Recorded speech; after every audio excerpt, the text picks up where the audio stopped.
Talčin presni kotiček pa bo danes malce drugačen. Pripravila nam je prispevek o olju črne kumine, ki ima 1000 zdravilnih učinkov. Lepo pozdravljeni v današnjem presnem kotičku, ki bo tokrat malce drugačen.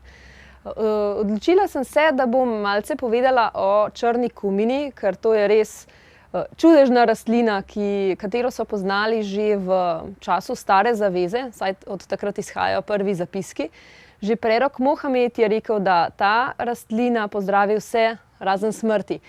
Zakaj je dobra? Uravnava imunski, hormonski in energijski sistem in predvsem je zelo pomembna, ker deluje globinsko. Nikoli ne bo pozdravila samo ene stvari, zaradi katere ste jo začeli jemati, ampak bo vedno pregledala, kaj je v telesu še kaj ne funkcionira in bo pozdravila tudi tisto.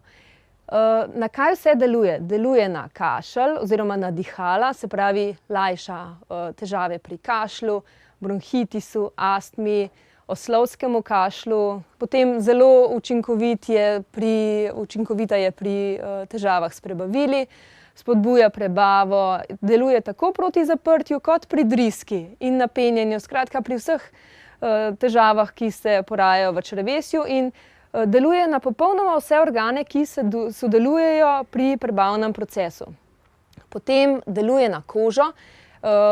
Super je, saj regenerira in pomlajuje celice, tkiva in kromosome.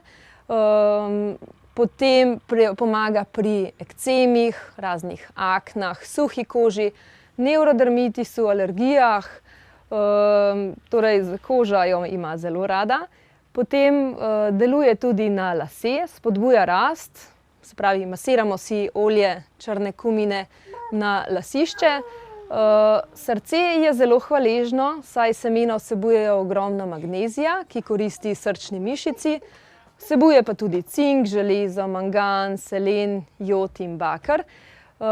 Zakaj še dobra za srce? Reči kri, niža holesterol, pritisk krvne maščobe. Odlična je tudi za živčevje, saj pomirja možganske in živčne celice, pospešuje njihovo regeneracijo. Kaj še v črni kumini? Deluje protibakterijsko, protivirusno, protiglivično in antioksidativno.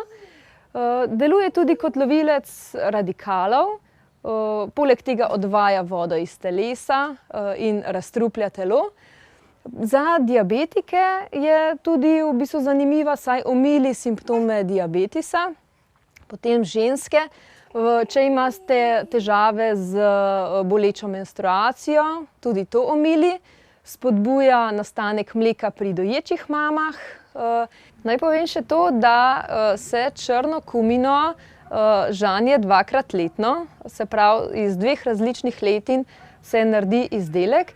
In letni izdelek je veliko močnejši od zimskega. Zaradi tega ne bodite presenečeni, če boste kdaj naleteli na olje črne kumine močnejšega okusa in kdaj, ki ima malce šibkejši okus. Zelo pomembno je, da je olje hladno stisnjeno in certificirano, se pravi iz ekološke pridelave.